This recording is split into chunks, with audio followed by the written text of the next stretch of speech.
Hello, and thank you very much for coming along once again.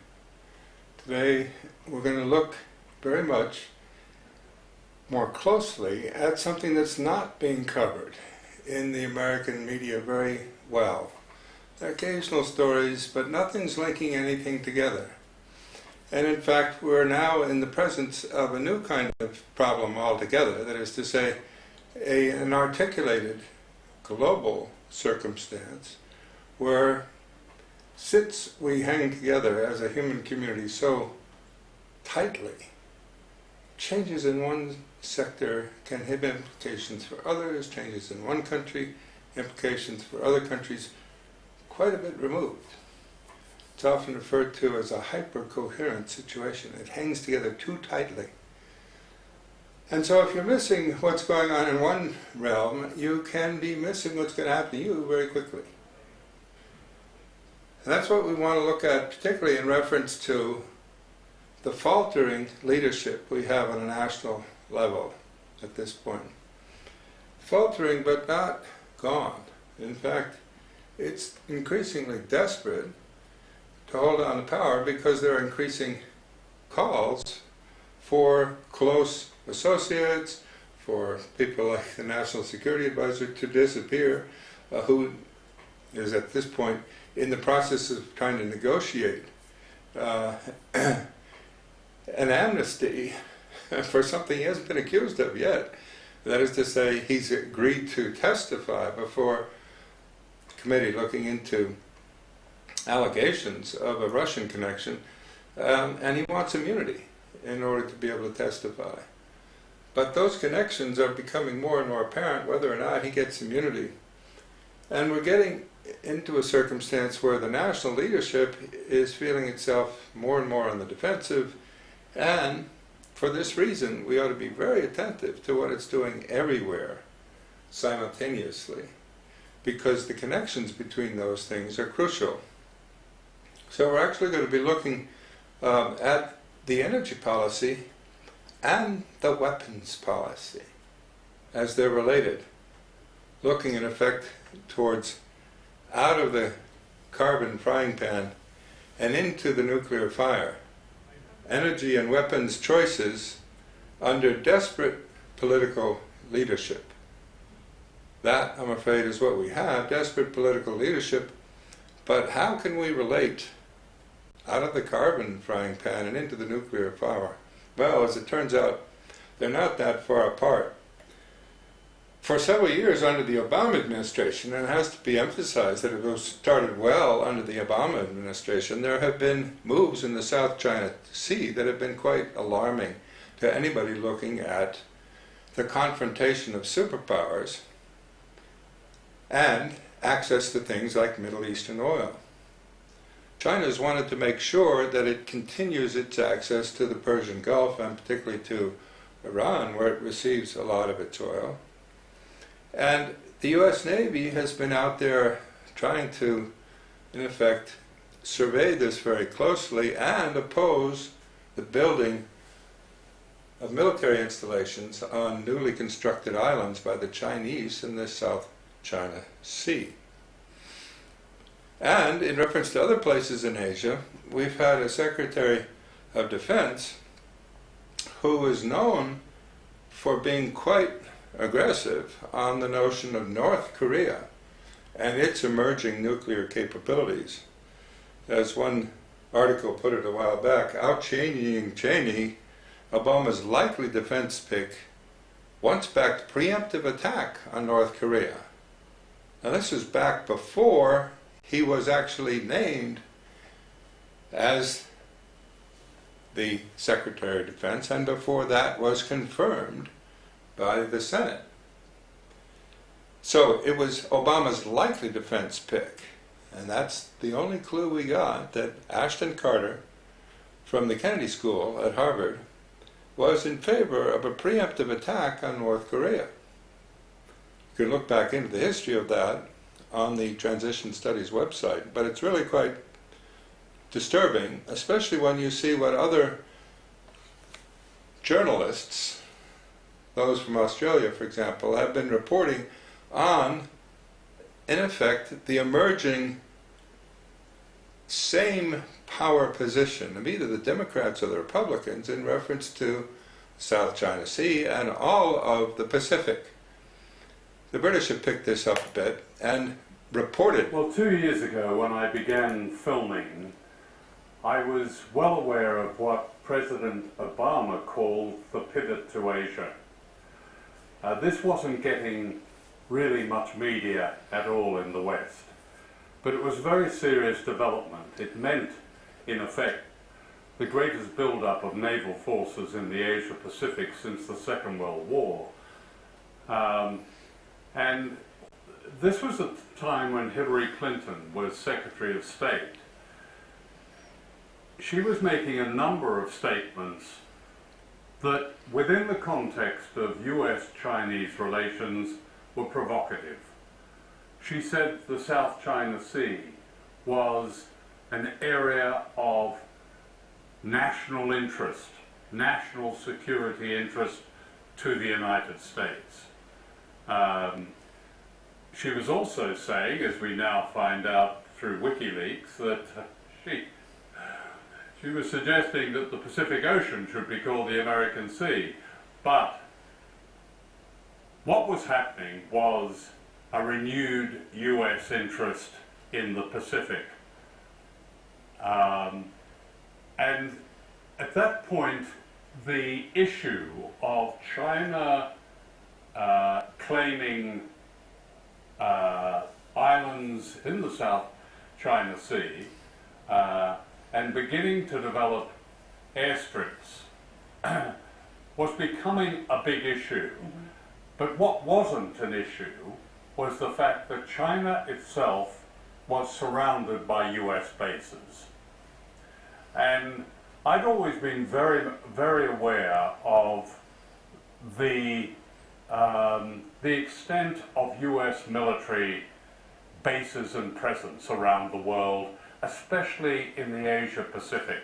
And here we had 400 US bases, new ones in Australia, where I am now, in Darwin, Western Australia, extending all the way up through the Pacific, through the Philippines, new bases in the Philippines, after the Philippines had expelled two of the big bases it had there, new bases there, up through Japan, Korea,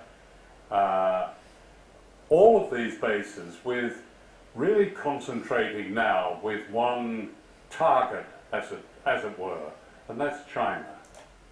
Okay, well, you can see how this would be a major issue if Secretary of State Hillary Clinton starts to refer to the Pacific as the American Ocean, and military buildup starts taking place all throughout the Pacific Islands, the Philippines, all around China, targeting at China. And you may recall that the Trans-Pacific Partnership was aimed in order to exclude China and build a whole new sphere of influence that never actually materialized because it wasn't passed. But this is why Australian journalists and those others interviewed in the BBC, in this case, in the Central Chinese Television Network, the English language program of the China coverage of the world, they were looking at, in effect, what they emerged as calling, in effect, the danger of a threat of World War III. This was not treated in the American press. But the U.S. boosting its military presence is sometimes covered. And it's fascinating to pick up the story. When you get hold of it through transition studies, you can sort of follow it yourself, because it's a staggering story of, in effect, military might, muscle flexing.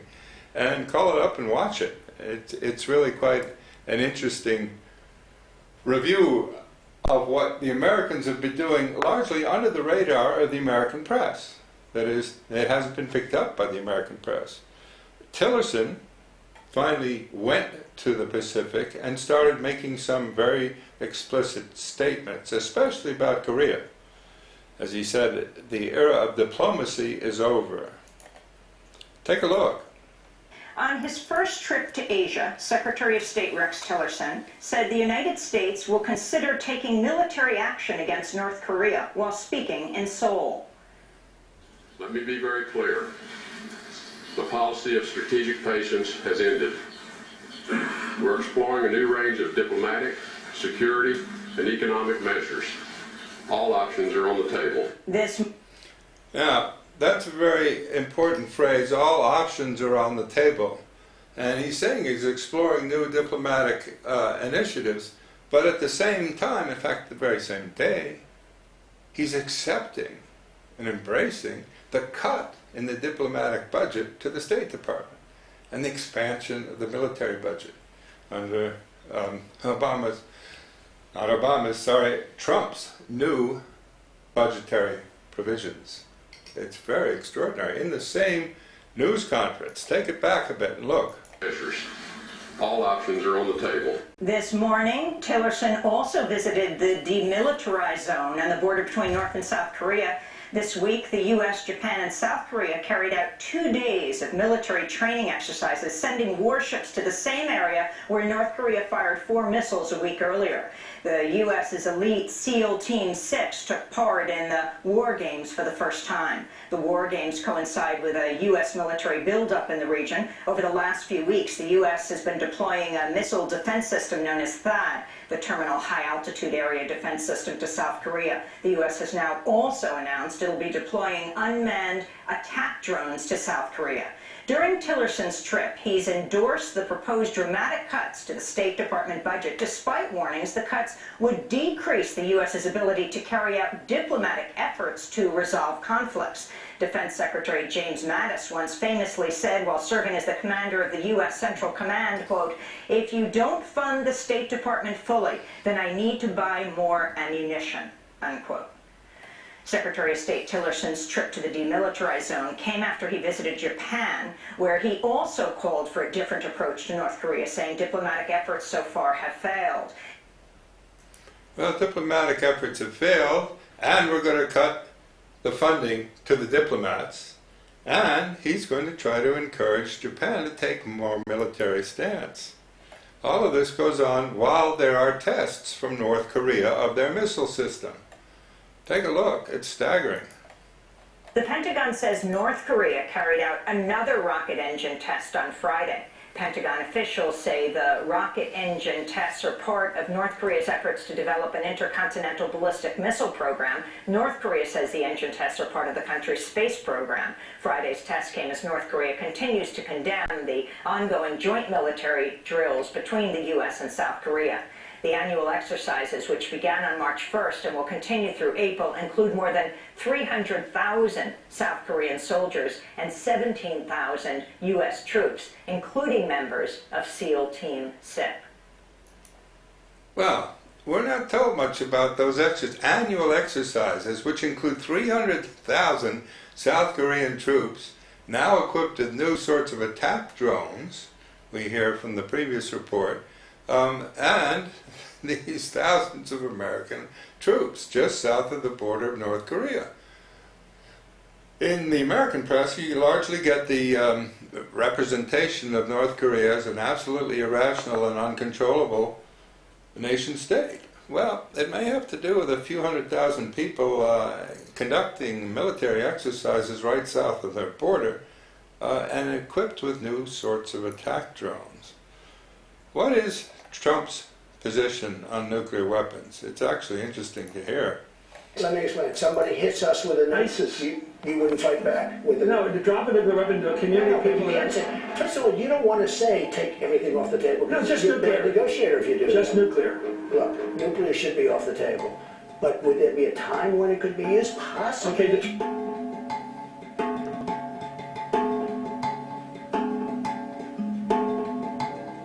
can you tell the Middle East we're not using a nuclear weapon? I would never say that. I would never take any of my cards off the table. How about Europe? Would he take it off the table for Europe? Europe? We won't use it in Europe. I'm not going to take it off the table. You won't use it in Europe? No, I don't think so, but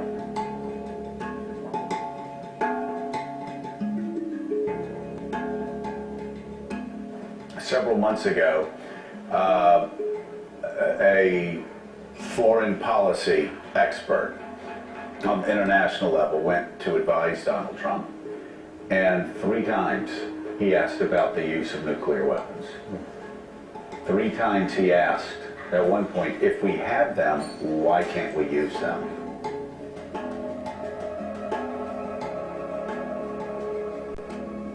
You also said, though, that you might support Japan and South Korea developing nuclear weapons of their own. Isn't that completely contradictory? No. Look, you have North Korea has nuclear weapons, and he doesn't have a carrier yet, but he's got nuclear weapons. He soon will have. At some point, we have to say, you know what? We're better off if Japan protects itself against this maniac in North Korea. We're better off, frankly, if South Korea is going to start to protect itself. Here's the thing. With Japan, they have to pay us, or we have to let them protect themselves. But if you say to Japan, yes, it's fine, you get nuclear weapons, South Korea, you as well, and Saudi Arabia says we want them Can I too. be honest with you? It's going to happen anyway. It's going to happen anyway. So it's only a question of time. They're going to start having them. You would rule it the possibility of using nuclear weapons against ISIS? Well, I'm never going to rule anything out. Never going to rule it out. And it's better if South Korea and Japan have nuclear weapons, or they're going to have to pay us for them. Now that's an interesting formulation of it, a kind of hostage taking. If you don't pay for your own nuclear weapons, you're going to have to pay us. Should we be worried about President Trump and nuclear weapons? This is the question now being openly asked, and it's pretty scary. An individual that many people consider as unstable, who has a volatile temperament, who is surrounding himself with advisors that many people have never heard of. We've never had a situation where that individual has been in control of America's nuclear arsenal.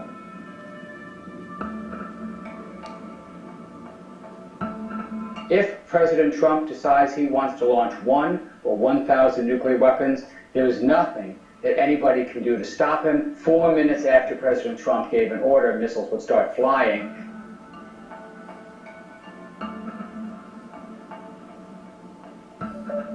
Nuclear is just the power, the devastation is very important to me. A foreign policy expert on the international level went to advise Donald Trump, and 3 times he asked about the use of nuclear weapons. He asked, at one point, if we have them, why can't we use them? There is a distinctive risk that we could have a nuclear catastrophe in the early stages of the Trump administration. Yes, and it's not just Trump starting it. It could be someone else. It could be a provocative act elsewhere. This is why the Union of Concerned Scientists has really issued an appeal globally and nationally, especially. No president should have absolute authority to launch nuclear weapons, they've argued. And they're very concerned that people like this are making statements that Trump is looking into a new nuclear policy and new policy and posture. Why persons like this? Well, take a look at them. They're not administration officials. The senior policy analyst for the Heritage Foundation. They farmed out their nuclear thinking to a right-wing think tank. It's pretty extraordinary. In fact, very extraordinary. And quite dangerous. This is all happening while Fukushima is still melting down. This hasn't gone away as an issue. The nuclear issue as a power source for generating electricity is still a huge issue. And the Japanese have indicated they'd like to invest billions in U.S. nuclear power. As it was said in the headlines, Japan planning a 17 trillion yen investment in U.S. projects. Well, let's take a look. In the best of the rest of the news, one of the big themes of Donald Trump's presidential campaign was how countries all over the world are using unfair trade policies to take advantage of the United States and hurt our workers. Trump usually portrayed China and Mexico as the main villains, but he also occasionally went after Japan, mostly for what he said was its practicing of unfairly deflating its currency to make Japanese products cheaper and less more competitive than American products.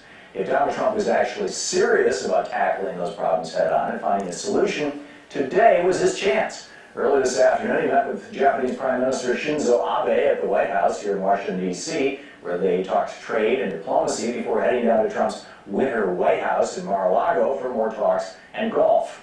Two leaders didn't mention it publicly, but the Trump-Abe meeting also probably touched on nuclear policy. That's because, as the Asahi Shimbun recently reported, one of the main goals of today's summit was to discuss a massive new Japanese-American investment project, a large portion of which could focus on the development and marketing of new nuclear power plants. Okay. Now, they're told about this in Japanese newspapers, not American newspapers, that one of the large goals of this meeting was to talk about this mutual Japanese-American investment project in new nuclear power plants. And this is largely because, in effect, there's a new nuclear comeback that has begun to hit everyone. Take a look.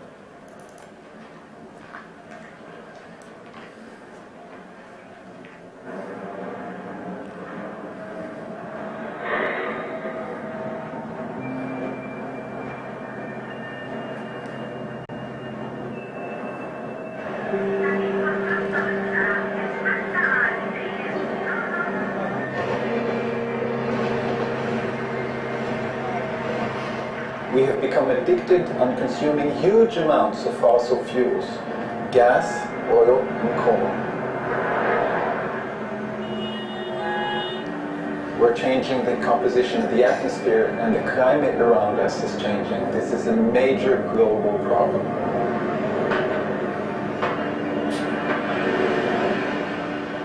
This is why we have absolutely no choice. We need to turn to nuclear energy because it is both clean, safe, and abundant enough to ensure the survival of our civilization. Clean, safe, and abundant enough to assure the survival of our civilization. Not quite. Take a look. It's really staggering. Climate change is an immensely serious problem. It is easily one of the most serious problems that humanity is facing. But then, so is the spread of nuclear weapons and the threat of nuclear annihilation. That is a problem that hasn't gone away. And nuclear power is intimately linked to nuclear weapons, always has been, always will be. And so I think the risk is that if we attempt to combat the major problem of climate change by expanding nuclear power, we may be making a big mistake. We may be jumping out of the carbon frying pan and into a plutonium fire. They're kind of like Siamese twins, nuclear power and nuclear weapons, connected at birth. In the UK, nuclear power was first developed, and in the US, and in France, to make nuclear weapons. So they built reactors to produce plutonium that you could put into bombs. Yes, and they've been linked ever since. There's an attempt to revive nuclear power as a response to climate change. Well, we've already seen that the president is opening the door to extraordinary interventions in the Earth's ecosystem. Harvard scientists have received $20 million to look into geoengineering experiments to alter the global climate. What about now? Out of the carbon frying pan and into the nuclear fire. Energy and weapons choices going to be made in the next few months and perhaps years, as long as perhaps years, perhaps shorter. Under conditions of desperate political leadership are going to leave the world with extraordinary new parameters for human existence. Energy choices look at a nuclear comeback. Weapons choices are looking at nuclear proliferation. It's time to urgently focus on a new kind of citizen science alliance around the world.